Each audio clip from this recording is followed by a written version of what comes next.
Chapitre 59. Le jeudi avant Pâques. Troisième partie. Instructions diverses.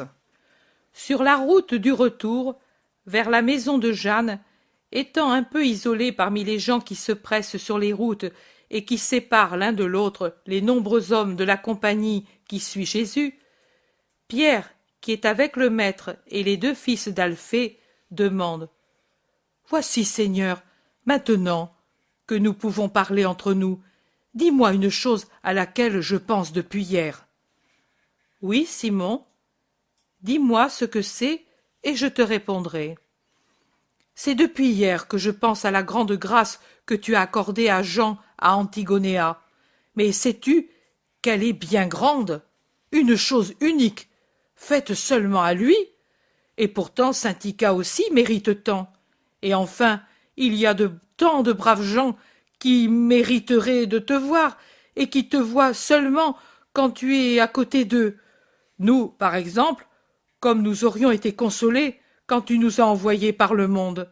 Et parfois, on s'est trouvé dans ces moments où une seule parole nous aurait tiré de l'incertitude. Mais toi, à nous, tu ne viens jamais. Pourquoi cette différence? Pour conclure, toi, mon Simon, tu es un peu jaloux. Oh non, mais enfin je voudrais savoir trois choses.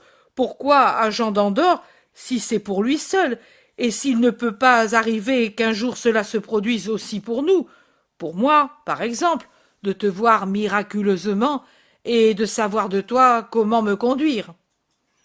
Et moi, je te réponds, à Jean, parce que c'est un esprit qui a beaucoup de volonté, mais qui, à cause de ses aventures passées, a des faiblesses plutôt physiques qu'autre chose qui pourraient ruiner l'édifice qu'il a construit par sa montée vers Dieu. Tu vois, mon ami, le passé, quand il a été si longtemps sur nous, comme une croûte qui a pénétré jusque dans les profondeurs, a gravé des marques indélébiles, et non seulement cela, mais il laisse en tout homme des tendances indélébiles. Regarde par exemple cette maisonnette construite sur la montagne. Les eaux du sol, celles qui descendent de la montagne pendant les pluies, l'ont lentement pénétrée. Maintenant, il y a un chaud soleil. Cela va durer des mois, mais les moisissures qui ont pénétré la chaux resteront toujours comme des taches de lèpre. La maison a été abandonnée parce qu'on l'a déclarée lépreuse. En d'autres temps plus sévères, la maison aurait été totalement démolie, selon la loi. Pourquoi est arrivé ce désastre à cette pauvre maison? Parce que ses propriétaires n'ont pas prévu de creuser des petits fossés tout autour pour empêcher les eaux de stagner à la base, pour dévier loin du côté adossé à la montagne les eaux qui en descendent. Maintenant, la maison non seulement est en mauvais état, mais elle est minée par l'humidité. Si quelqu'un de bien décidé pensait à ces travaux et la remettait ensuite en état, en décapant les murs et en remplaçant les briques pourries par des neuves, elle pourrait encore servir. Cependant, elle présenterait toujours des faiblesses telles que, dans un tremblement de terre, elle serait la première à s'écrouler. Jean a été pénétré pendant des années par les poisons du mal du monde. Il a pourvu par sa volonté à en dégager son âme redevenue vivante, mais dans la base cachée, dans la partie inférieure, il est resté des faiblesses. L'esprit est fort, mais sa chair est faible, et la chair déchaîne aussi des tempêtes quand ses excitations se joignent aux éléments du monde, capable de secouer le moi. Jean, quel tourbillonnement des souvenirs du passé a causé ce qui est arrivé. Moi, je viens en aide à sa résistance, à sa purification, à sa victoire sur cette résurgence du passé. J'apporte comme je puis du réconfort à sa trop grande souffrance, parce que lui le mérite, parce qu'il est juste d'aider une volonté sainte contre laquelle se lance à l'assaut toute la perversité du monde. Es-tu convaincu? Oui, maître, c'est à lui seulement que tu te manifestes. Jésus sourit en regardant Pierre, qui le regarde par en dessous et qui semble un enfant qui observe le visage de son père. Jésus répond, pas à lui seul, à d'autres aussi qui sont au loin pour construire leur sainteté au milieu des difficultés et dans la solitude. Qui est-ce? Il n'est pas nécessaire de le savoir. Jacques d'Alphée demande, et à nous, par exemple, quand nous serons seuls, et qui sait à quel point tourmentés par le monde, tu ne nous aideras pas par ta présence? Vous aurez le Paraclet avec ses lumières. C'est bien, mais moi je ne le connais pas, et je pense que je n'arriverai jamais à le comprendre. Toi, au contraire, je dirai, oh, voici le maître, et je te demanderai que faire avec la certitude que c'est toi, dit Pierre, et il termine. Le Paraclet, trop élevé pour le pauvre pécheur, qui sait comme sa parole est difficile à saisir, et comme il est léger, un souffle qui passe, qui le remarque? Moi, j'ai besoin que l'on me secoue, que l'on crie, pour que ma caboche s'éveille et puisse comprendre. Mais toi, si tu m'apparais, je te vois, et alors, promets-moi, et même promets-nous que tu nous apparaîtras même à nous, mais ainsi, hein, en chair et en sang, pour que l'on te voie bien et que l'on t'entende bien. Et si je viens pour vous faire des reproches? N'importe, mais au moins, est-ce vrai, vous deux? Nous saurons ce qu'il faut faire. Les deux fils d'Alphée sont du même avis. Eh bien, je vous le promets, bien que, croyez-le, le Paraclet saura se faire comprendre de vos âmes, mais je viendrai vous dire, Jacques, fais ceci ou cela. Simon-Pierre, ce n'est pas bien que tu fasses cette autre chose. Jude, fortifie-toi pour être prêt à ceci ou à cette autre chose. Oh, très bien. Maintenant, je suis plus tranquille. Et viens souvent, sais-tu, car je serai comme un pauvre enfant perdu et qui ne fait que pleurer et faire des choses qui ne sont pas bonnes. Et Pierre pleurerait presque dès maintenant. Jude Thaddée demande, ne pourrais-tu pas le faire pour tous dès maintenant? Je veux dire, pour ceux qui doutent, pour les coupables, pour les renégats. Peut-être un miracle? Non, frère, le miracle fait beaucoup de bien, le miracle de cette espèce spécialement, quand il est donné au temps et au lieu voulu à des personnes qui ne sont pas malicieusement coupables. Donné à des personnes malicieusement coupables, il augmente leur culpabilité, car il augmente leur orgueil. Le don de Dieu, ils le prennent pour une faiblesse de Dieu qui les supplie, eux les orgueilleux, de lui permettre de les aimer. Le don de Dieu, ils le prennent pour le fruit de leur grand mérite. Ils se disent, Dieu s'humilie avec moi, parce que je suis saint. C'est la ruine complète, alors, la ruine d'un Marc de Josias, par exemple, et d'autres avec lui. Malheur, malheur à qui prend ce chemin satanique. Le don de Dieu se change en lui en poison de Satan. C'est l'épreuve la plus grande et la plus assurée du degré d'élévation et de volonté sainte dans un homme que d'être gratifié de dons extraordinaires. Très souvent, l'homme en est enivré humainement, et de spirituel, il devient toute humanité. Et puis, il descend et devient satanicité. Et alors, pourquoi Dieu les accorde-t-il? Il vaudrait mieux qu'il ne les accorde pas. Simon de Jonas, pour t'apprendre à marcher, ta mère t'a-t-elle toujours tenu dans les langes et sur ses bras? Non, elle me mettait par terre et me laissait les jambes libres. Mais tu es tombé? Oh, un nombre infini de fois, d'autant plus que j'étais très... Enfin, tout petit, j'avais la prétention d'agir par moi-même et de tout bien faire. Mais maintenant, tu ne tombes plus? Il ne manquerait plus que cela. Maintenant, je sais qu'il est dangereux de grimper sur le dossier d'un siège, que prétendre se servir des gouttières pour descendre du toit par le plus court chemin, c'est une erreur, que vouloir voler depuis le figuier jusqu'à l'intérieur de la maison comme si on était un oiseau, c'est de la folie. Mais quand j'étais petit, je ne le savais pas, et si je ne me suis pas tué, c'est vraiment un mystère. Cependant, tout doucement, j'ai appris à me bien servir de mes jambes et aussi de ma tête. Alors, Dieu a bien fait de te donner des jambes et une tête, et ta mère de te laisser apprendre à tes dépens?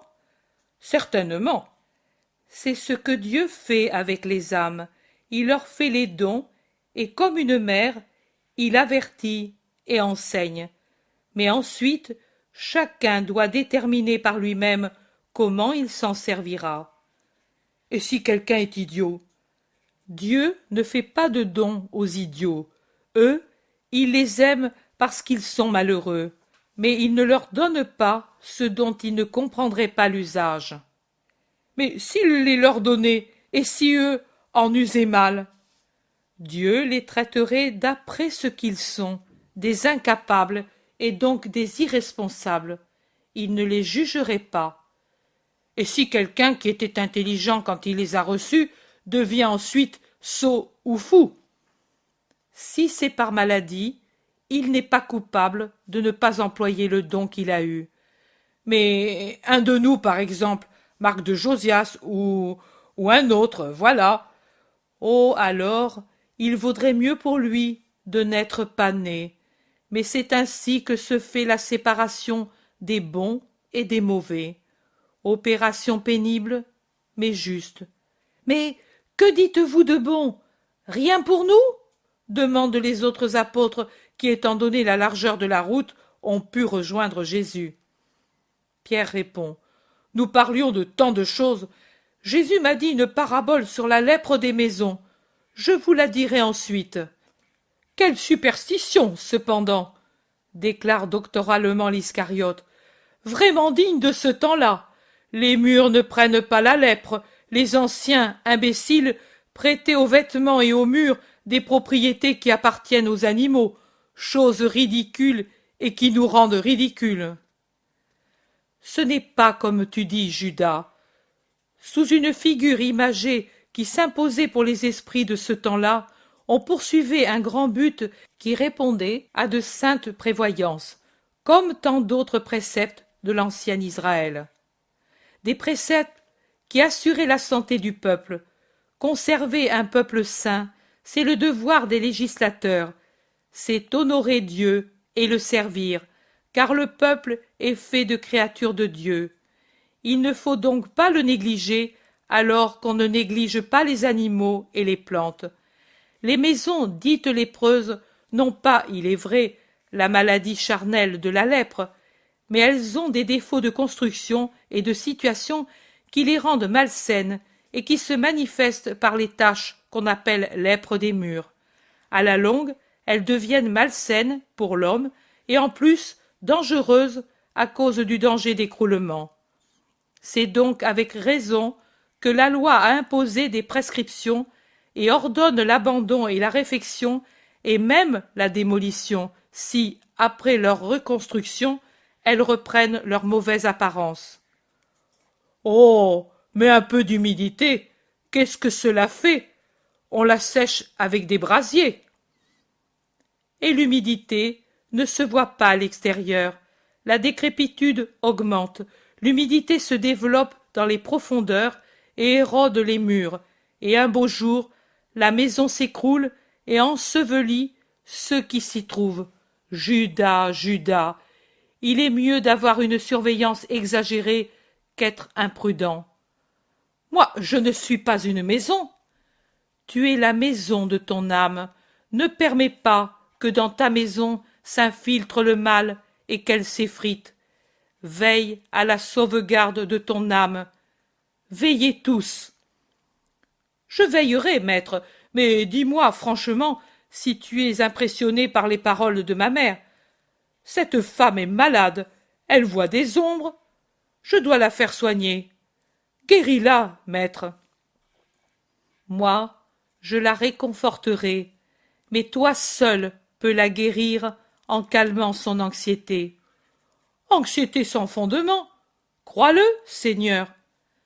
Cela vaut mieux ainsi, Judas, cela vaut mieux. Mais toi, par une conduite toujours plus juste, cherche à la supprimer. Et si cette anxiété est née, il y a sûrement une raison. Efface-en même le souvenir, et ta mère et moi, nous te bénirons. Maître, tu crains que je sois d'accord avec Marc de Josias? Je ne crains rien. Ah, bien, car je cherchais justement à le convaincre, et je crois que c'était mon devoir. Personne ne le fait. J'ai du zèle pour les âmes, moi. Fais attention qu'il ne t'en vienne pas du mal, dit bonnement Pierre. Que veux-tu dire? Dit Judas agressif.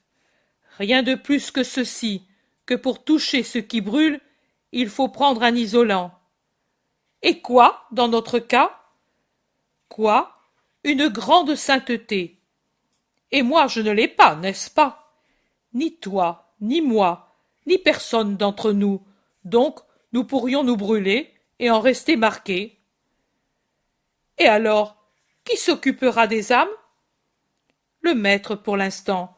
Après, nous, quand selon sa promesse nous aurons les moyens pour pouvoir le faire. Mais moi, je veux le faire avant. Il n'est jamais trop tôt de travailler pour le Seigneur. Voilà, je crois que tu parles bien, mais je pense que le premier travail pour le Seigneur, c'est sur nous qu'il faut le faire. Aller prêcher la sainteté aux autres, avant de nous la prêcher à nous-mêmes. Tu es égoïste? Pas du tout. Si. Non. La dispute commence. Jésus intervient. Pierre a raison en grande partie. Toi aussi, tu as un peu raison, car la prédication doit s'appuyer sur des faits. Il faut donc se sanctifier pour pouvoir dire « Faites ce que je dis, parce que c'est juste », et cela confirme ce que dit Pierre. Cependant, aussi le travail sur les autres esprits sert à former notre propre esprit, car il nous oblige à nous rendre meilleurs pour ne pas nous entendre faire des observations par ceux que nous voulons convertir. Et nous voici à la maison de Jeanne. Entrons pour jouir de l'amour d'être parmi les ouvrières du Seigneur et pour donner par les faits la prédication de l'avenir. Chapitre 60. Le jeudi avant Pâques. 4e partie. Dans la maison de Jeanne. La paix soit à cette maison et à tous ceux qui sont présents. Ainsi salue Jésus en entrant dans le vaste vestibule très fastueux, tout illuminé, bien qu'il fasse encore jour. Et les lampes ne sont pas inutiles, car s'il est vrai qu'il fait jour, et il est vrai aussi que dehors le soleil est éblouissant dans les rues et sur les façades des maisons blanchies à la chaux, mais ici, dans le vaste et surtout très long corridor qui sert de vestibule, qui traverse toute la maison, depuis le portail massif jusqu'au jardin, dont on aperçoit au fond la verdure ensoleillée, que la perspective fait paraître lointaine, il doit y avoir habituellement de la pénombre qui est de l'ombre pour ceux qui viennent du dehors, les yeux éblouis par le grand soleil. Aussi, Chouza a pourvu à ce que les larges poils de cuivre repoussés, fixés en grand nombre et à des intervalles réguliers sur les deux murs, soient toutes éclairées, et de même aussi le lampadaire central, un large bassin d'albâtre rose, avec encastré dans la transparence carnée de l'albâtre des jaspes et autres écailles précieuses et multicolores qui, à cause de la lumière allumée à l'intérieur, resplendissent comme autant d'étoiles qui projettent des arcs-en-ciel sur les murs peints en bleu foncé, sur les visages, sur le dallage de marbre cipolin. Il semble que de petites étoiles se posent sur les murs, sur les visages, sur le sol, étoiles multicolores, menues et mouvantes, car le lampadaire se balance légèrement à cause du courant d'air qui traverse le vestibule et qui déplace continuellement les facettes des écailles précieuses. La paix à cette maison, répète Jésus en entrant, alors que sans arrêt il bénit les serviteurs courbés jusqu'à terre, les hôtes étonnés d'être rassemblés là, tout près du rabbi, dans un palais princier. Les hôtes, la pensée de Jésus se dessine clairement. Le festin d'amour qu'il a voulu dans la maison de la bonne disciple est la mise en action d'une page de l'Évangile. Il y a des mendiants, des estropiés, des aveugles, des orphelins, des vieillards, des jeunes veuves avec leurs petits attachés à leurs vêtements ou suçant le lait peu abondant de la mère mal nourrie. La richesse de Jeanne a déjà pourvu à remplacer les vêtements déchirés par des vêtements modestes, mais propres et neufs. Les chevelures peignées dans un souci prévoyant de propreté, les vêtements propres des malheureux que les serviteurs alignent et aident à gagner leur place, leur donnent certainement un aspect moins misérable que celui qu'ils avaient quand Jeanne les envoya chercher dans les ruelles, au carrefour, sur les chemins qui conduisent à Jérusalem, là où leur misère honteuse se cachait, ou bien s'exposait pour avoir l'aumône. Mais à côté de cela restent bien visibles les privations sur les visages, les infirmités des membres et les malheurs, les solitudes dans les regards. Jésus passe et bénit. Chaque malheureux reçoit sa bénédiction, et si la main droite se lève pour bénir, la gauche s'abaisse pour caresser les têtes tremblantes et chenues des vieillards ou les têtes innocentes des petits. Il parcourt ainsi le vestibule en allant et venant pour bénir tout le monde, même ceux qui entrent alors que lui bénit déjà et, encore en lambeaux, se cachent craintifs et timides dans un coin, jusqu'à ce que les serviteurs les amènent gentiment ailleurs pour être, comme ceux qui les ont précédés, lavés et habillés de vêtements propres. Une jeune veuve passe avec sa nichée d'enfants. Quelle misère! Le plus jeune est tout à fait nu, serré dans le voile déchiré de sa mère. Les plus grands avec juste ce qu'il faut pour sauvegarder la décence. Seul l'aîné, un garçon efflanqué, a ce que l'on peut appeler un habit, mais en revanche il n'a pas de chaussures. Jésus observe et appelle la femme pour lui dire « D'où viens-tu » ? « De la plaine de Saron, Seigneur. Lévi est devenu majeur. J'ai dû l'accompagner au temple, moi, puisqu'il n'a plus de père. » Et la femme pleure sans bruit, du pleur muet de qui a trop pleuré. « Quand ton homme est-il mort ?»« Il y a eu 1 an, au mois de Shebat.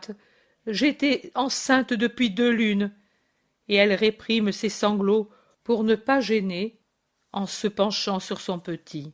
« Le bébé a donc 8 mois ?»« Oui, Seigneur. »« Que faisait ton mari ?» La femme murmure si doucement que Jésus ne comprend pas. Il se penche pour entendre en disant « Répète sans crainte. »« Il était forgeron dans une maréchalerie, mais il a été très malade, car il avait des blessures qui s'étaient envenimées. » Et elle termine en disant tout bas « C'était un soldat de Rome. »« Mais toi, tu es d'Israël ?»« Oui, Seigneur, ne me chasse pas pour impureté, comme l'ont fait mes frères quand je suis allé implorer leur pitié après la mort de Cornélius. » « N'aie pas pareille peur. Que fais-tu maintenant comme travail ?»« La servante, quand on veut de moi, la glaneuse, la laveuse de draps, la broyeuse de chanvre, de tout, pour leur donner à manger. Lévi maintenant va faire le paysan, si on veut de lui, car c'est un bâtard de race. Confie-toi dans le Seigneur. Si je n'avais pas eu confiance, je me serais tué avec eux, Seigneur. Va, femme, nous nous reverrons. Et il la congédie. Jeanne, pendant ce temps, est accourue et elle est restée à genoux en attendant que le maître la voie. Lui se retourne, en fait, et il la voit. « Paix à toi, Jeanne, tu m'as parfaitement obéi. »« T'obéir, c'est ma joie, mais je n'ai pas été la seule à te procurer la cour, comme tu le voulais. Chouza m'a aidé de toute manière, et aussi Marthe et Marie, et Élise avec elle. Les uns en envoyant leurs serviteurs prendre ce qu'il fallait, et pour aider les miens à rassembler les autres, d'autres en aidant les serviteurs et les servantes des bains, à laver les bien-aimés, comme tu les appelles. Maintenant, avec ta permission, je vais donner à tout le monde un peu de nourriture pour qu'il n'ait pas trop faim en attendant le repas. Fais-le, oui. Où sont les femmes disciples? Sur la terrasse supérieure, où je fais préparer les tables. Ai-je pensé juste? Oui, Jeanne. Là-haut, on sera tranquille, aussi bien eux que nous. Oui, c'est ce que j'ai pensé. D'ailleurs, dans aucune autre salle je n'aurais pu faire les préparatifs pour tant de monde, et je ne voulais pas faire de séparation pour ne pas occasionner des jalousies et des souffrances. Les malheureux ont une sensibilité si vive, ils souffrent si facilement, je dirais même, ils ne sont qu'une plaie, et il suffit d'un regard pour les faire souffrir. Oui, Jeanne, ton âme est sensible à la pitié, et tu comprends. Que Dieu te récompense pour ta pitié. Y a-t-il beaucoup de femmes disciples? Oui, toutes celles qui étaient à Jérusalem. Mais, Seigneur, j'ai peut-être commis une faute. Je voudrais te dire quelque chose en secret. Mène-moi dans un endroit solitaire. Ils vont, eux deux seuls, dans une pièce où, à cause des jouets étalés partout, je comprends que c'est la salle de jeu de Marie et de Mathias. Eh bien, Jeanne. Oh, mon Seigneur, certainement, j'ai été imprudente, mais l'idée m'en est venue si spontanément et avec tant d'impétuosité. Chouza me l'a reproché. Mais maintenant, au temple, il est venu un esclave de Plotina avec une tablette. Elle et ses compagnes demandaient s'il était possible de te voir. J'ai répondu oui, dans l'après-midi, chez moi. Et elles vont venir. Ai-je mal fait? Oh, pas à cause de toi, mais à cause des autres, pour ceux qui sont tous Israël, et ne sont pas amour comme toi. Si j'ai fauté, j'essaierai de réparer, mais je désire tant que le monde entier, t'aime, que je n'ai pas réfléchi que dans le monde, toi seul es perfection, et qu'il y en a trop peu qui cherchent à te ressembler. Tu as bien fait. Aujourd'hui je prêche, à vous tous, par les œuvres, et la présence des gentils parmi ceux qui croient en Jésus Sauveur sera une des choses que dans l'avenir devront faire ceux qui croient en moi. Les enfants, où sont-ils? Un peu partout, Seigneur, dit en souriant Jeanne rassurée, et elle dit pour finir, la fête les exalte, et ils courent çà et là, comme des oiseaux heureux. Jésus la quitte, revient dans le vestibule, fait un signe aux hommes qui étaient avec lui, et se dirige vers le jardin pour monter sur la vaste terrasse. Une joyeuse activité remplit la maison de la cave au toit. C'est un va-et-vient incessant, avec des vivres et du mobilier, avec des paquets de vêtements, des sièges. On accompagne les hôtes en répondant aux questions toujours joyeusement et affectueusement. Jonatas, solennel dans sa fonction d'intendant, dirige, surveille, conseille inlassablement. La vieille Esther, heureuse de voir l'entrain et le bonheur de Jeanne, rit au milieu d'un cercle de pauvres enfants auxquels elle distribue des fouasses tout en racontant des histoires merveilleuses. Jésus s'arrête un moment pour écouter la conclusion magnifique de l'une d'elles, où on dit que, à la bonne aube de mai, qui jamais ne se révoltait contre le Seigneur pour les souffrances qui étaient survenues dans sa maison, Dieu accorda beaucoup de faveurs qui permirent à aube de mai d'apporter sauvegarde et bien même à ses frères. Les anges emplissaient la petite huche, finissaient le travail sur le métier pour aider la bonne fillette en disant « C'est notre sœur, parce qu'elle aime le Seigneur et son prochain. Il faut que nous l'aidions. » Dieu te bénisse, Esther. Je m'arrêterai presque moi aussi pour écouter tes paraboles. Me veux-tu? Dit Jésus en souriant.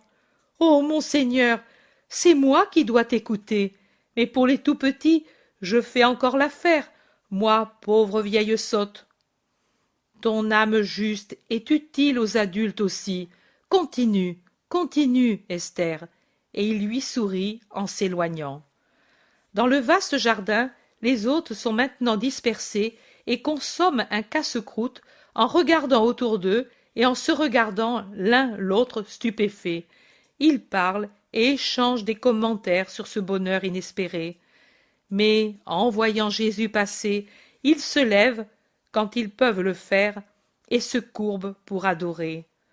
Mangez, mangez, en toute liberté, et bénissez le Seigneur, dit Jésus en passant pour aller vers les pièces des jardiniers où commence l'escalier extérieur qui mène à la vaste terrasse. « Oh, mon Rabouni !» crie Marie-Madeleine qui sort en courant d'une pièce, les bras chargés de langes et de chemisettes pour les petits. Et sa voix veloutée d'orgue d'or remplit le chemin, ombragé par des festons de roses. « Marie, Dieu soit avec toi. Où vas-tu avec tant d'empressement? Oh, j'ai 10 enfants à vêtir, je les ai lavés, et maintenant je les habille. Après cela, je te les amènerai, frais comme des fleurs. Je m'enfuis, maître, car, tu les entends, on dirait 10 agneaux qui bêlent. Et elle s'en va en courant et en riant, splendide et sereine, dans son vêtement simple et seigneurial de lin blanc, serré à la taille par une fine ceinture d'argent, les cheveux serrés d'un simple nœud sur la nuque, retenus par un ruban blanc noué au front. Comme elle est différente de celle qui était sur le mont des Béatitudes, s'exclame Simon le Zélote. Au premier palier de l'escalier, il rencontre la fille de Jaïr et Analia qui descendent si vite qu'elles semblent voler. « Maître, Seigneur !» s'écrie-t-elle. « Dieu soit avec vous. Où allez-vous ? » « Prendre des nappes, c'est la servante de Jeanne qui nous envoie. Tu parles, maître ? » « Certainement. Oh ! Alors cours, Myriam, faisons vite, dit Analia. Vous avez tout le temps de faire votre travail, j'attends d'autres personnes. Mais depuis quand, ma fille, t'appelles-tu Myriam ? Dit-il en regardant la fille de Jaïr.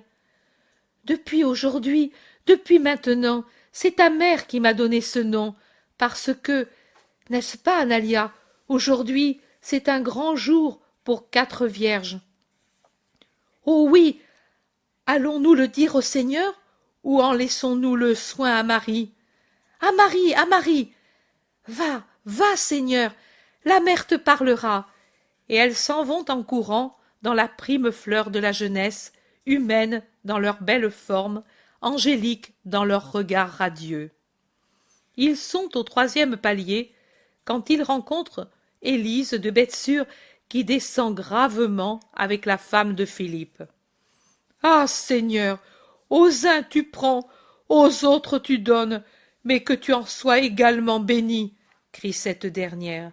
« De quoi parles-tu, femme ? » ?»« Tu vas le savoir. Quelle peine et quelle gloire, Seigneur ! Tu me mutiles et tu me couronnes. » Philippe, qui est près de Jésus, dit « Que dis-tu ? De quoi parles-tu ? Tu es mon épouse, et ce qui t'arrive me touche. » « Oh, tu vas le savoir, Philippe. Va, va avec le maître. » Entre-temps, Jésus demande à Élise si elle est bien guérie.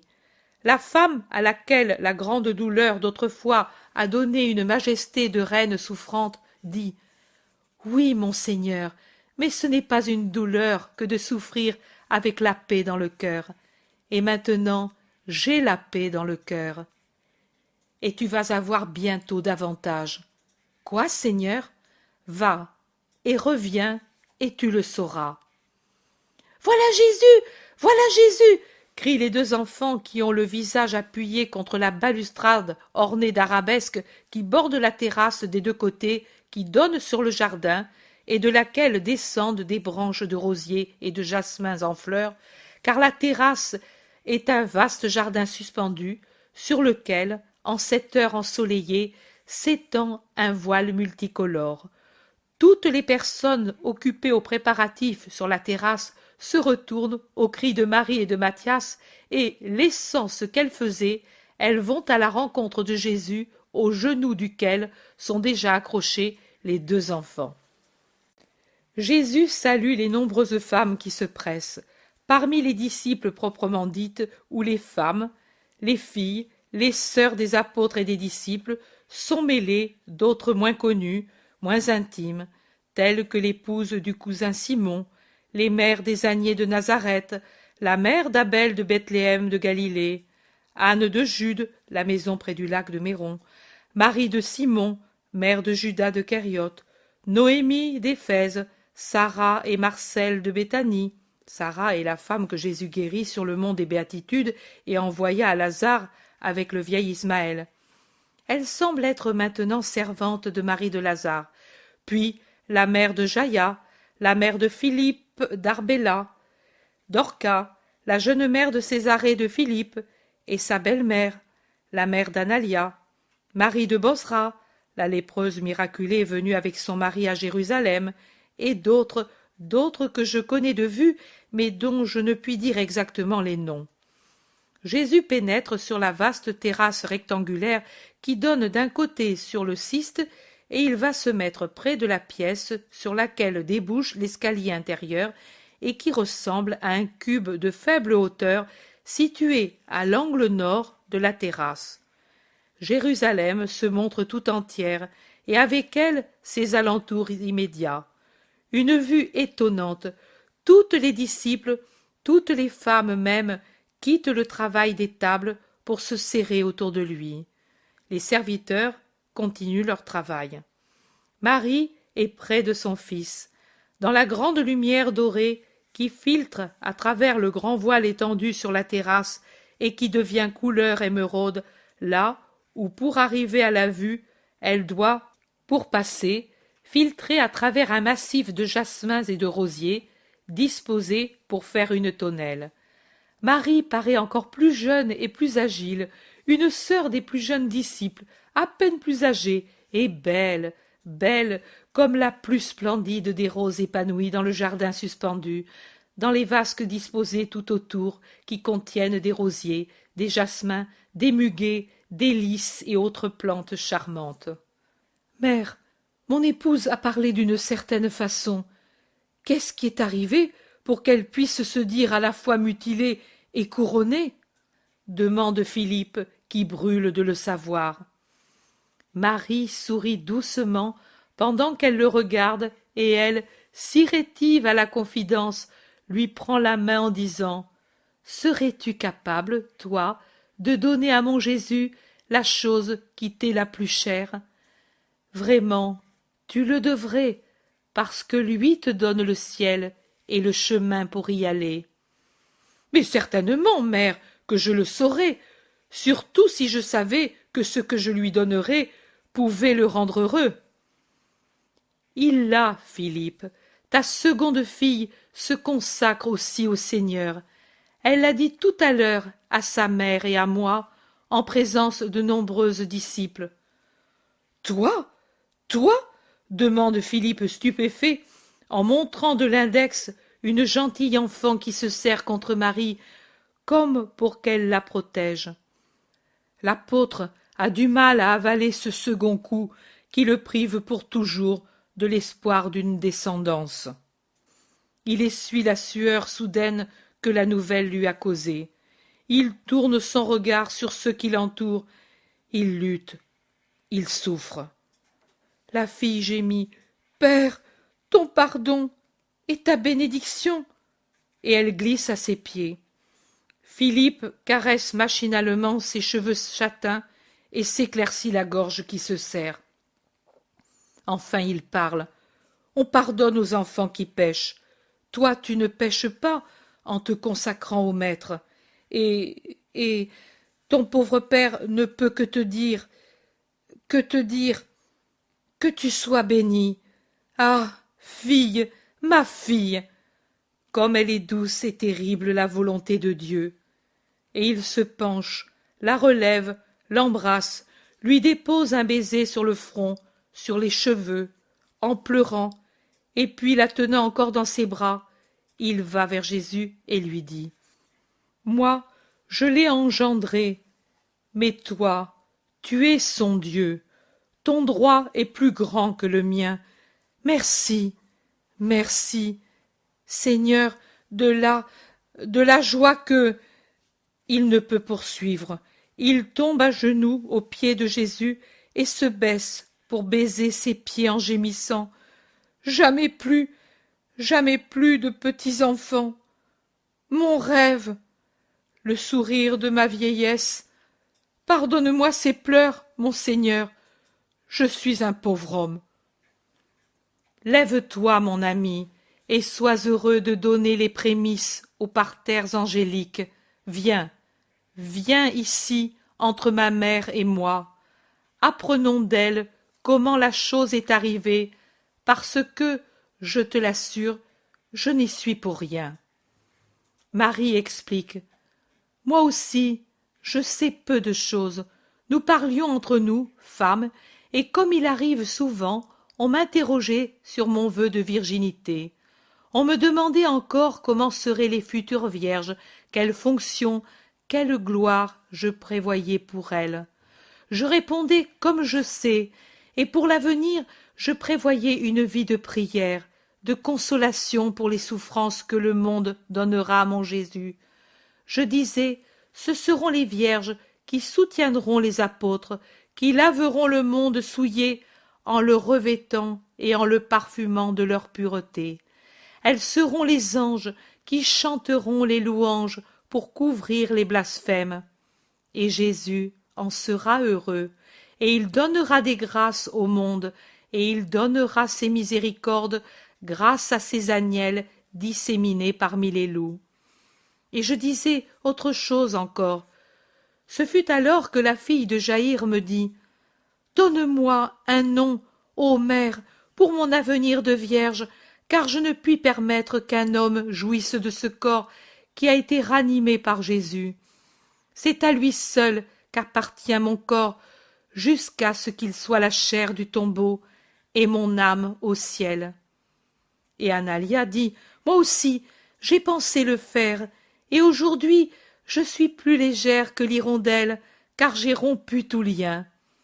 Et ce fut alors que ta fille, ô Philippe, dit: Moi aussi, je serai comme vous, vierge pour l'éternité. La mère, voici qu'elle vient, la fit réfléchir qu'on ne peut prendre ainsi une telle décision. Mais elle ne changea pas d'avis, et à ceux qui lui demandaient s'il y avait longtemps qu'elle y pensait, elle disait non, et à ceux qui lui demandaient comment cela lui était venu, elle disait: Je ne sais, c'est comme une flèche de lumière qui m'a traversé le cœur, et j'ai compris de quel amour j'aime Jésus. L'épouse de Philippe demande à son mari: Tu as entendu? Oui, femme, la chair gémit, et elle devrait chanter parce que cela, c'est notre glorification. Elle, notre lourde chair, a engendré 2 anges. Ne pleure pas, femme, tu l'as dit précédemment, il t'a couronnée. La reine ne pleure pas quand elle reçoit le diadème. Mais Philippe pleure encore, et plusieurs pleurent, tant hommes que femmes, maintenant que tous sont rassemblés là-haut. Marie de Simon fond en larmes dans un coin. Marie de Magdala pleure dans un autre, en tiraillant machinalement le lin de son vêtement, arrachant machinalement des fils à la bordure qui l'orne. Anastasica pleure en essayant de cacher de la main son visage en larmes. « Pourquoi pleurez-vous » demande Jésus. Personne ne répond. Le Seigneur appelle Anastasica et il l'interroge de nouveau. Et elle répond: Parce que, Seigneur, pour une joie nauséabonde éprouvée une seule nuit, j'ai perdu d'être une de tes vierges. Tout état est bon lorsqu'on y sert le Seigneur. Dans la future Église, il faudra des vierges et des femmes mariées, toutes utiles au triomphe du royaume de Dieu dans le monde et au travail des frères prêtres. Élise de Bethsur, viens là, console cette femme qui n'est guère qu'une enfant. Et de sa main, il met Anastasica dans les bras d'Élise. Il les observe pendant qu'Élise la caresse et que l'autre s'abandonne dans ses bras maternels, et puis il demande « Élise, connais-tu son histoire ?»« Oui, Seigneur, et elle me fait tant de peine, pauvre colombe sans nid. »« Élise, aimes-tu cette sœur ?»« L'aimer, tellement, mais pas comme une sœur. Elle pourrait être ma fille, et maintenant que je la tiens dans mes bras, il me semble redevenir la mère heureuse du temps passé. À qui vas-tu confier cette douce gazelle ? À toi, Élise. À moi ? La femme desserre le cercle de ses bras pour regarder le Seigneur, incrédule. À toi. Tu ne la veux pas ? Ô Seigneur, Seigneur, Seigneur ! Élise, à genoux, rampe vers Jésus, et elle ne sait pas comment, ce que dire, ce que faire pour exprimer sa joie. Lève-toi, et sois pour elle saintement mère, et qu'elle soit pour toi saintement fille, et avancez toutes les deux sur le chemin du Seigneur. Marie de Lazare, pourquoi pleures-tu, toi si gaie il y a un instant ? Où sont les 10 fleurs que tu voulais m'amener ? Ils dorment rassasiés dans la propreté, maître, et moi je pleure, parce que jamais plus je n'aurai la pureté des vierges, et mon âme toujours pleurera, jamais satisfaite, parce que j'ai péché. Mon pardon et tes larmes te rendent plus pure qu'elle. Viens ici, ne pleure plus. Laisse les pleurs à ceux qui doivent avoir honte de quelque chose. Allons, va prendre tes fleurs. Allez, vous aussi, épouses et vierges. Allez dire aux hôtes de Dieu de monter. Il faut les congédier avant la fermeture des portes, car beaucoup d'entre eux sont disséminés à travers la campagne. Ils s'en vont obéissants. Il ne reste sur la terrasse que Jésus, à sa place, qui caresse Marie et Matthias. Élise et Anastasica, qui, un peu plus loin, se tiennent par la main en se regardant dans les yeux avec un sourire qui éclaire une larme de joie. Marie de Simon, sur laquelle se penche avec pitié Marie très sainte, et Jeanne, qui sur le seuil de la porte regarde incertaine un peu dedans, un peu dehors, vers Jésus. Les apôtres et les disciples sont descendus en même temps que les femmes pour aider les serviteurs à transporter les estropiés, les aveugles, les boiteux, les bossus, les vieillards par le long escalier. Jésus relève sa tête qui était penchée sur les 2 enfants et il voit Marie penchée sur la mère de Judas. Il se lève et va vers elle. Il pose sa main sur la tête grisonnante de Marie de Simon. « Pourquoi pleures-tu, femme ?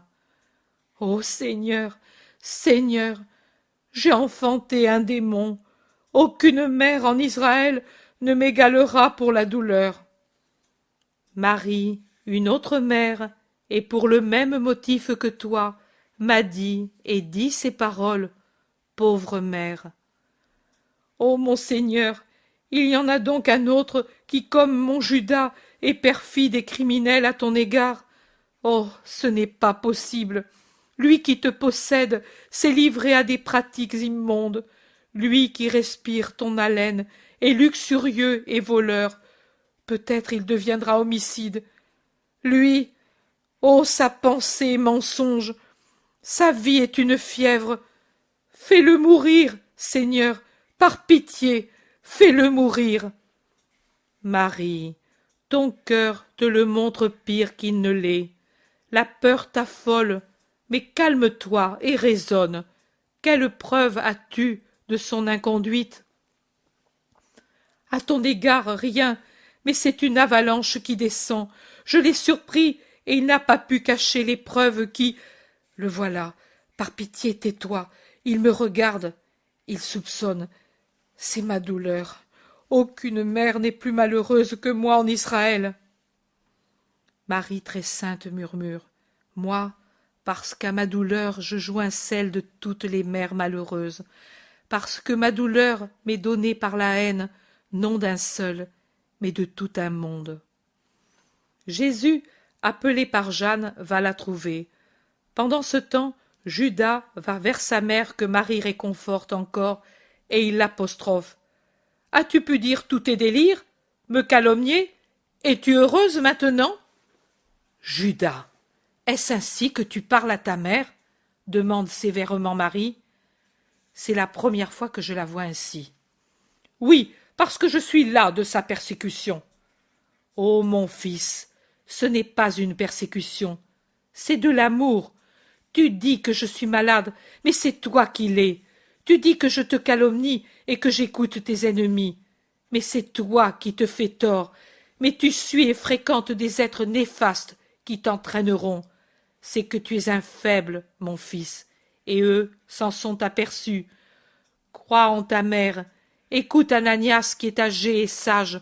Judas, Judas, aie pitié de toi, de moi, Judas. Où vas-tu, Judas? Judas, qui presque en courant traverse la terrasse, se retourne et crie « Où je suis utile et vénéré !» Et il descend précipitamment l'escalier, alors que la malheureuse mère, se penchant sur le parapet, lui crie « N'y va pas! N'y va pas! Ils veulent ta ruine! Fils! Fils! Mon fils !» Judas est arrivé en bas, et les arbres le cachent à la vue de sa mère. Il réapparaît un instant dans un espace vide avant d'entrer dans le vestibule. « Il est parti. L'orgueil le dévore, » gémit sa mère. « Prions pour lui, Marie. Prions nous deux ensemble, » dit la Vierge en tenant par la main la triste mère du futur déicide. Pendant ce temps, les hôtes commencent à monter, et Jésus parle avec Jeanne. « Bon, qu'elles viennent donc. C'est bien qu'elles aient pris des vêtements hébraïques pour ne pas heurter les préventions de plusieurs. Je les attends ici. Va les appeler. » Et adossé à l'huisserie, il observe l'afflux des convives que les apôtres, les disciples, hommes et femmes, guident affectueusement, selon un ordre fixé d'avance. Au milieu se trouve la table basse des enfants, puis de part et d'autre, toutes les autres disposées parallèlement.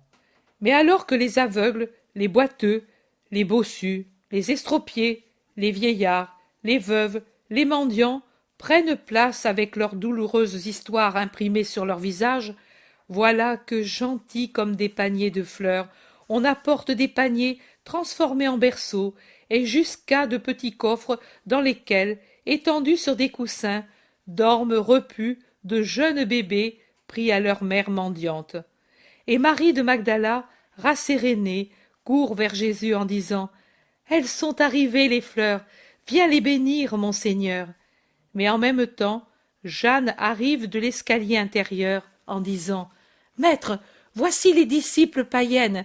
Il y a 7 femmes, vêtues d'habits modestes et foncés, semblables à ceux des Hébreux.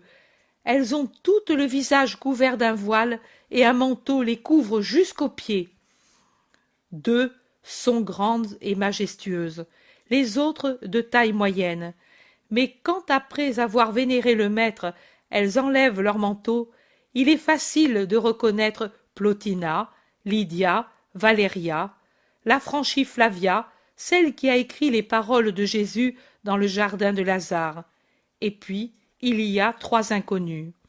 Une d'elles, au regard habitué au commandement, et qui pourtant s'agenouille en disant au Seigneur « Et avec moi, Rome se prosterne à tes pieds. » Et puis, une forte matrone d'environ 50 ans, et enfin, une toute jeune femme élancée et sereine comme une fleur des champs.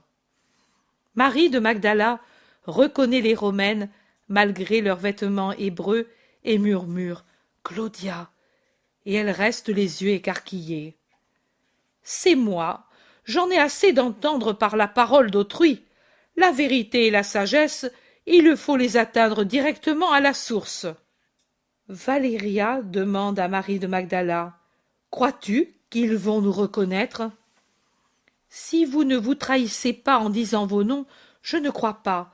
Du reste, je vais vous mettre dans un endroit sûr. » Jésus dit « Non, Marie, aux tables, pour servir les mendiants, personne ne pourra penser que ce sont des patriciennes qui servent les pauvres, les plus petits du monde hébraïque. » « C'est une bonne idée, ô maître, car l'orgueil est inné en nous.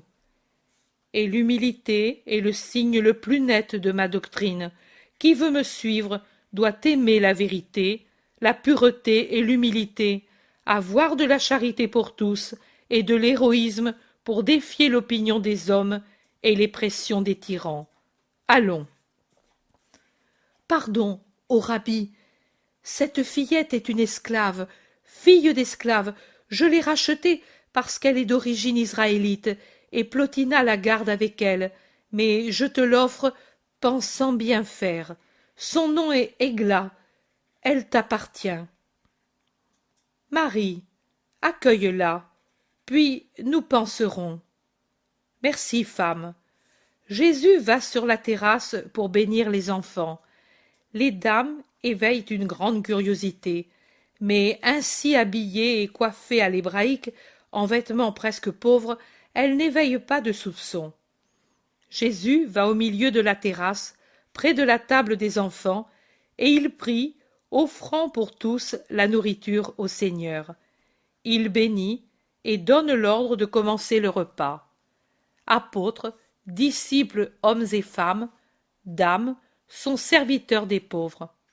Jésus donne l'exemple en retroussant les larges manches de son vêtement rouge et en s'occupant de ses enfants, aidés par Myriam, de Jaïr et par Jean. Les bouches de tous travaillent remarquablement, mais les yeux sont tous tournés vers le Seigneur. Le soir arrive, et on enlève le voile pendant que les serviteurs apportent les lampes encore superflues. Jésus circule parmi les tables, il n'en laisse aucune sans encouragement et sans aide. Il frôle ainsi plusieurs fois les royales Claudia et Plotina qui partagent humblement le pain et portent le vin aux lèvres des aveugles, des paralytiques, des manchots. Il sourit à ces vierges qui s'occupent des femmes, aux mères disciples toutes pleines de pitié auprès des malheureux, à Marie de Magdala qui se prodigue à une tablée de pauvres vieux, la plus triste de toutes, pleine de tousseurs, de gens qui tremblent, de mâchoires édentées, qui mâchonnent, et de bouches qui bavent. Et il aide Matthieu, qui secoue un enfant, qui a avalé de travers un morceau de fouasse qu'il suçait et mordait avec ses nouvelles dents. Il complimente Chouza, qui, arrivé au début du repas, découpe les viandes et s'en tire comme un serviteur expérimenté. Le repas prend fin. Sur les visages empourprés, dans les regards plus joyeux, on voit clairement la satisfaction des pauvres gens. Jésus se penche sur un vieil homme secoué par un tremblement, et il lui dit « À quoi penses-tu, Père, toi qui souris ?» « Je pense que vraiment ce n'est pas un rêve. Il y a encore un instant, je croyais dormir et rêver, mais maintenant je sens que c'est vrai. Mais qui te rend si bon, toi qui rends si bon tes disciples? Vive Jésus !» crie-t-il pour finir, et toutes les voix de ces pauvres, et il y en a des centaines, crient « Vive Jésus !» Jésus se rend de nouveau au milieu, et il ouvre les bras pour faire signe de se taire et de rester en place. Il commence à parler en restant assis avec un petit enfant sur ses genoux. Vive, oui, vive Jésus, non parce que c'est moi qui suis Jésus, mais parce que Jésus veut dire l'amour de Dieu fait chair, est descendu parmi les hommes pour être connu et pour faire connaître l'amour qui sera le signe de la nouvelle ère. Vive Jésus, parce que Jésus veut dire sauveur. Et c'est moi qui vous sauve. Je vous sauve tous, riches et pauvres, enfants et vieillards, Israélites et païens, tous, pourvu que vous vouliez me donner la volonté d'être sauvés. Jésus est pour tous. Il n'est pas pour tel ou tel. Jésus appartient à tous. Il appartient à tous les hommes et il est pour tous les hommes. C'est pour tous que je suis l'amour miséricordieux et le salut assuré. Qu'est-il nécessaire de faire pour appartenir à Jésus et donc pour avoir le salut? Peu de choses, mais de grandes choses. Non pas grandes parce que difficiles comme celles que font les rois, mais grandes parce qu'elles veulent que l'homme se renouvelle pour les faire et pour devenir la possession de Jésus. Par conséquent, amour, humilité, foi, résignation, compassion. Voilà. Vous qui êtes disciples, qu'avez-vous fait aujourd'hui de grand? Vous direz, rien, nous avons servi un repas. Non, vous avez servi l'amour, vous vous êtes humiliés, vous avez traité en frères des inconnus de toute race, sans demander qui ils sont, s'ils sont saints, s'ils sont bons. Et vous l'avez fait au nom du Seigneur. Peut-être espériez-vous de moi de grandes paroles pour votre instruction. Je vous ai fait faire de grandes actions. Nous avons commencé le jour par la prière. Nous sommes venus à l'aide des lépreux et des mendiants. Nous avons adoré le Très-Haut dans sa maison. Nous avons commencé les agapes fraternelles et le soin des pèlerins et des pauvres. Nous avons servi parce que servir par amour, c'est être semblable à moi qui suis le serviteur des serviteurs de Dieu. Serviteur jusqu'à l'anéantissement de la mort pour vous procurer le salut. Un cri et un bruit de pas interrompt Jésus. Un groupe d'Israélites forcenés monte l'escalier en courant. Les Romaines les plus connues, c'est-à-dire Plotina, Claudia, Valéria et Lydia, se mettent à l'ombre en baissant leurs voiles. Les perturbateurs font irruption sur la terrasse et ils semblent chercher je ne sais quoi. Chouza, offensé, va au-devant d'eux et leur demande « Que voulez-vous » ? « Rien qui te concerne. Nous cherchons Jésus de Nazareth et pas toi. »« Me voici. Ne me voyez-vous pas ?» demande Jésus en mettant l'enfant par terre et en se levant imposant. « Que fais-tu ici ?» Vous le voyez, je fais ce que j'enseigne et j'enseigne ce qu'il faut faire. L'amour pour les plus pauvres. Qu'est-ce qu'on vous a dit ? On a entendu des cris séditieux, et comme là où tu es il y a des troubles, nous sommes venus voir. Là où je suis, c'est la paix. On criait « Vive Jésus !» Justement, on a pensé aussi bien au temple qu'au palais d'Hérode, qu'ici on conjurait contre. Qui ? Contre qui ? Qui est roi en Israël ? Pas le temple, pas Hérode. C'est Rome qui est maîtresse, et bien fou est celui qui pense à se faire roi là où elle commande. Toi tu dis que tu es roi. Je suis roi, mais pas de ce royaume. Il est trop mesquin pour moi. Trop mesquin est aussi l'Empire. Je suis le roi du royaume saint des cieux, du royaume de l'amour et de l'esprit. Allez en paix, ou restez si vous voulez, et apprenez comment on arrive à mon royaume. Mes sujets, les voilà, les pauvres, les malheureux, les opprimés, et puis les bons, les humbles, les charitables. Restez, joignez-vous à eux. Cependant, tu es toujours à banqueter dans des maisons fastueuses, au milieu de belles femmes, et… Cela suffit, on ne fait pas d'insinuations contre le rabbi, et on ne l'offense pas dans ma maison. Sortez, tonne Chouza. Mais par l'escalier intérieur bondit sur la terrasse une jolie silhouette de fillette voilée. Elle court légère comme un papillon vers Jésus, et là, elle jette son voile et son manteau pour tomber à ses pieds et essayer de les lui baiser. « Salomé !» crie Chouza avec les autres. Jésus s'est retiré si vivement pour fuir son contact que son siège se renverse et il en profite pour en faire une séparation entre lui et Salomé. Ses yeux font peur, tant ils sont phosphorescents, terribles. Salomé, agile et effrontée, toute cajolerie, dit « Oui, moi !» L'acclamation est parvenue au palais. Hérode envoie une ambassade pour dire qu'il veut te voir. Mais moi, je l'ai prévenu. Viens avec moi, Seigneur, je t'aime tant et je te désire tant. Je suis moi aussi chair d'Israël. Va à ta maison. La cour t'attend pour te faire honneur. Ma cour, la voilà. Je ne connais pas d'autre cour, ni d'autres honneurs. Et de la main, il montre les pauvres assis aux tables. Je t'apporte des cadeaux pour elles. Voici mes bijoux. Je n'en veux pas. Pourquoi les refuses-tu? Parce qu'ils sont impurs et donnés dans une intention impure. Va-t'en. Salomé se relève interdite. Elle regarde à la dérobée le terrible, le très pur, qui la foudroie avec le bras tendu et son regard de feu. Elle regarde furtivement tout le monde et elle voit moquerie ou nausée sur les visages. Les pharisiens sont pétrifiés et ils observent la scène puissante. Les romaines osent avancer pour mieux voir. Salomé tente un dernier essai. « Tu approches même les lépreux !» dit-elle humble et suppliante. « Ce sont des malades. Toi, tu es une impudique. Va-t'en !»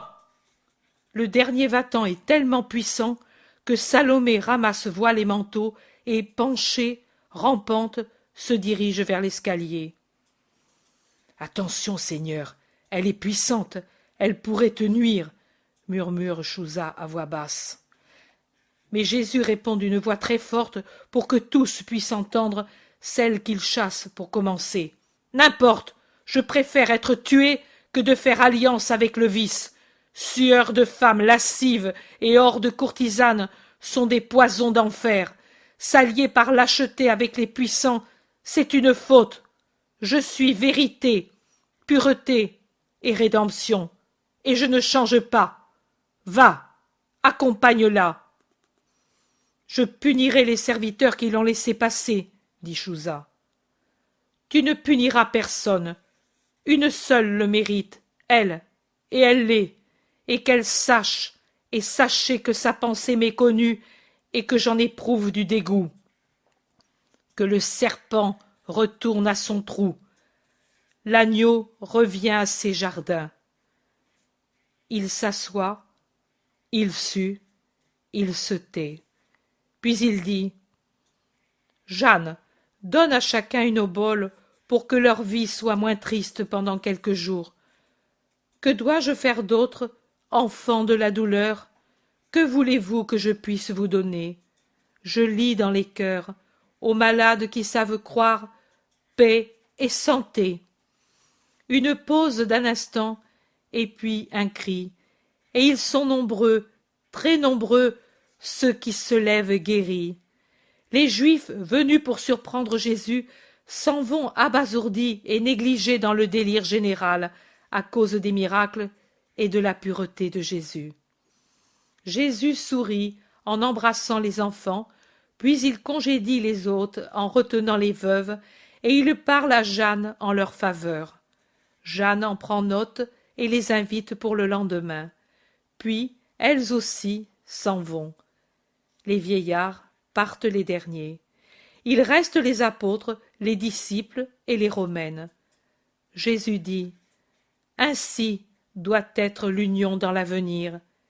Il n'y a pas de paroles, ce sont les actes qui parlent aux esprits et aux âmes par leur évidence.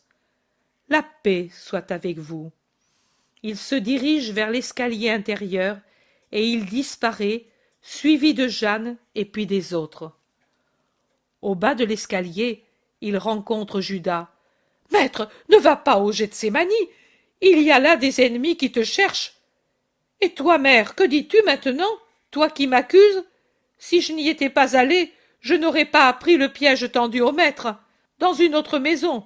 Allons dans une autre maison. Dans la nôtre, alors, dans la maison de Lazare, n'entre que celui qui est ami de Dieu, dit Marie de Magdala. Oui, que ceux qui hier étaient au Gethsémani viennent avec les sœurs au palais de Lazare. Demain, nous pourvoirons.